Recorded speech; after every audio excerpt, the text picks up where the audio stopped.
د شیخ الحدیث صاحب رحمت الله علیه د واقعا نقل کړی دو.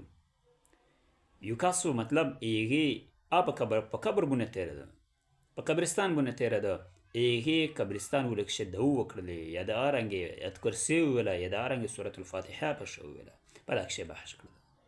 قدرمندې شپې خوب ویني، فرشتې اعمال وخستې د قبرستان خلک باندې ورغله د آرنګ ورته ویایي چې خپل اعمال وخله، هر سره خپل اعمال ته منډه وروايي، خپل اعمال ځنې وخلي. قدرمند یو کاس پیغام انوستی لوسی پلوالې دې ورته ویې ته ویله داسې پیغام انوستی ورته یې د مو زیای حافظ شته، هغه په مو پسې د ورستې ایصال ثواب کوي، هغه په مو پسې د ورستې قرآن تلاوت کوي، مو ته هغه کافي دی. ورته ویایي څه چار کوي، په کوم ځای بونه دی، پلونکي ځای بونه دی، قرآن حافظ دی، د کندور دی.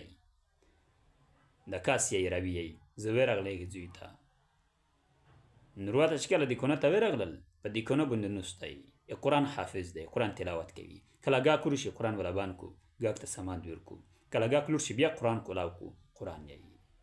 نور قدرمندې په خپل والدین محترمین شي ورستې د نیکي اهتمام په کور دی، ایصال ثواب د پوره په دې دی شي مطلب موږ څه ورته کول په کور دی.